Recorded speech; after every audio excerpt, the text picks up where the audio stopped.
सुप्रभात बच्चों।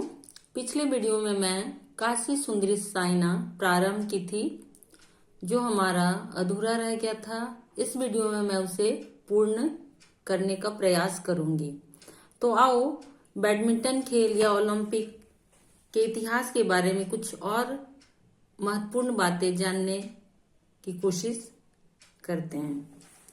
ओलंपिक इतिहास में भारत ने सर्वश्रेष्ठ प्रदर्शन 2012 के लंदन ओलंपिक में किया, जिसमें भारतीय खिलाड़ी को 2 रजत तथा 4 कांस्य पदक सहित कुल 6 पदक प्राप्त हुए। गगन नारंग ने पुरुषों के 10 मीटर एयर राइफल में कांस्य पदक जीतकर भारतीय पदकों का लेखा आरंभ किया। 26 वर्षीय विजय कुमार ने 25 मीटर रैपिड फायर पिस्टल स्पर्धा में रजत पदक जीता। हैदराबाद की 22 वर्षीय साइना नेहवाल ने महिलाओं की एकल बैडमिंटन प्रतियोगिता में, 29 वर्षीय मैरी कॉम ने महिलाओं की फ्लाई वेट वर्ग में, योगेश्वर दत्त ने पुरुषों की 60 किलोग्राम की फ्री टाइल कुश्ती में कांस्य पदक जीते। पहलवान सुशील कुमार ने भारत के लिए छठा तथा अंतिम पदक पुरुषों की 66 किलोग्राम की फ्रीस्टाइल कुश्ती स्पर्धा में रजत पदक पाया। इस प्रकार 2012 के लंदन ओलंपिक में 6 पदक भारत की झोली में डालकर भारतीय खिलाड़ियों की नजर अब 2016 के रियो द जेनिनो ब्राजील पर थी, जिसमें वे इस आंकड़े को पार कर एक नया रिकॉर्ड कायम किए। तो चलो शेष बचे हुए पाठ की पूर्ति करने का प्रयास करती हूँ। जैसा कि मैं पिछले वीडियो में बताई थी कि साइना जो है वो स्टेडियम जाते वक्त इतना लंबा सफर तय करते हुए साइना थक जाती थी और स्कूटर के पीछे बैठे बैठे सो जाती थी। अब स्कूटर के पीछे बैठे बैठे सो जाती थी, जिसके वजह से उसकी माँ डरा करती थी कि कहीं किसी दिन कोई अप्रिय घटना न घट जाए, वो स्कूटर से गिर न जाए, सोए हुए में गिर न जाए।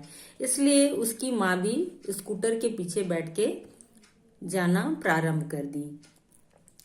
साइना उसके माता पिता और कोच की मेहनत तब रंग लाई जब उसने जूनियर चेक गणराज्य ओपन टूर्नामेंट जीता। साइना के परिवार पर उसके प्रशिक्षण, जूतों, शटल कॉक आदि का आर्थिक भार बहुत था। माता पिता जो थे वो मिडिल क्लास से थे और साइना के खेल का जो किट आता है उसका खर्च ज्यादा था। तो इस प्रकार उन्होंने बहुत ही तंगी में भी उसके जरूरतों को पूरा किया, परंतु इसकी परवाह करते हुए डॉक्टर हरविंद सिंह ने उसे खेल के लिए हर सुविधा प्रदान की और आगे बढ़ने के लिए प्रोत्साहित किया। साइना के माता पिता को आर्थिक चिंताओं से मुक्त करने के लिए योनेक्स सनराइज स्पोर्ट्स ने 2002 में साइना की किट आपूर्ति की जिम्मेदारी खुद ले ली। किट के खर्च बहुत ज्यादा थे, जिसका भार उनके माता पिता साइना नेहवाल के माता पिता पर पड़ रहा था। इसको दूर करने के लिए योनेक्स सनराइज स्पोर्ट्स ने 2002 में साइना की किट आपूर्ति की जिम्मेदारी खुद ले ली। धीरे धीरे साइना के खेल में सुधार आता गया। 2002 में मैनचेस्टर में हुए राष्ट्रमंडल के खेलों में साइना ने रजत पदक हासिल किया, यानी कि सिल्वर मेडल। रजत यहाँ सिल्वर मेडल को कहा गया, कांस्य ब्रॉन्ज को कहा जाता है और गोल्ड तो सब जानते हैं। उसकी लगन तथा सफलताओं को देखते हुए कोच गोपीचंद ने साइना को अपनी अकादमी में स्थान दे दिया। इसी दौरान प्रतिभावान युवा खिलाड़ियों को प्रोत्साहित करने के उद्देश्य से बनी मित्तल ट्रस्ट नामक संस्था ने, कौन सी ट्रस्ट? मित्तल ट्रस्ट नामक संस्था ने साइना को कोच गोपीचंद के साथ चीन में प्रशिक्षण के लिए भेज दिया। इसी प्रकार बहुत सारे खेल प्रतियोगिताएं होती रही। उसे अर्जुन पुरस्कार से, बहुत सारे पुरस्कारों से सम्मानित किया गया और वह महिला बैडमिंटन जगत में अब उसकी गणना चौथे स्थान पर होने लगी। यह सफलता उसे आसानी से हासिल नहीं हुई। यहाँ तक पहुंचने के लिए उसने अपनी शिक्षा का बलिदान दिया, अपनी रुचियों को त्यागा, सैर सपाटा छोड़ा और दिन में 12-12 घंटे तक कड़ा अभ्यास करना प्रारंभ कर दिया। वह अपना सारा ध्यान खेल पर ही केंद्रित करती। लंदन के ओलंपिक में उसके कठोर परिश्रम तथा भाग्य ने साथ दिया और आज पूरा भारत साइना पर गर्व करता है। बच्चों, हम ये जान लेते हैं कि हम तो सपने बहुत देखते हैं, मगर उस सपनों को पूरा करने के लिए हम अपने अथक प्रयास नहीं करते। कुछ लोग तो करते हैं, पर कुछ लोग अथक प्रयास नहीं करते और अपने सपनों को बीच में ही अधूरा छोड़ देते हैं। हमें उस सपनों को पूरा करने के लिए अपने मन को एकाग्र, परिश्रम, लगन और अनुशासन के साथ पूरा करना चाहिए, तभी हमें वह सपना पूरा होता दिखाई देगा।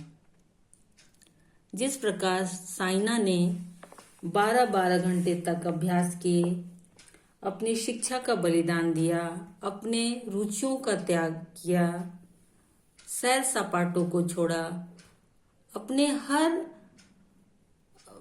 मनोरंजन के साधन को उसने लगभग छोड़ दिया और अपने सपनों को पूरा किया। किससे?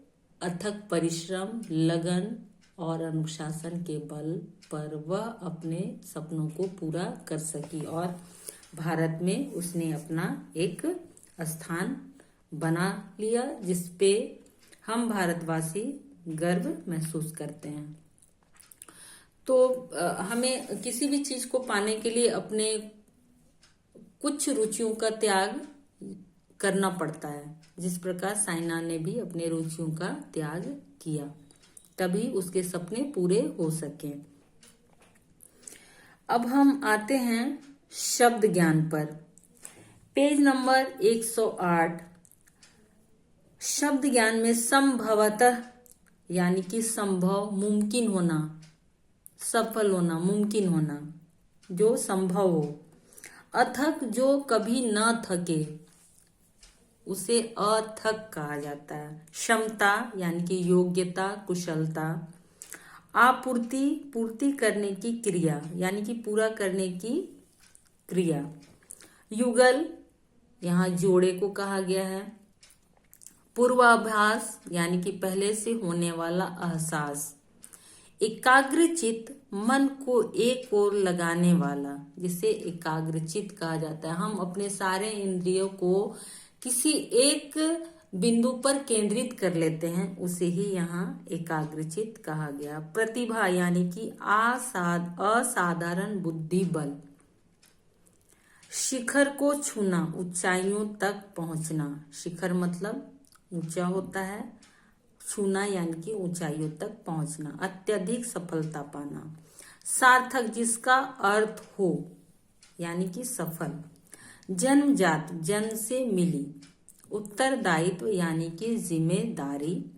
अप्रत्याशित यानी जिसकी आशा न की गई हो। अचानक, अचानक भी कहा जाता है। पहला प्रश्न है हमारा, साइना को कब और कौन सा पदक प्राप्त हुआ? तो यहाँ पर प्रश्न का उत्तर है, साइना को, पेज नंबर निकालो 106, पेज नंबर 106। साइना को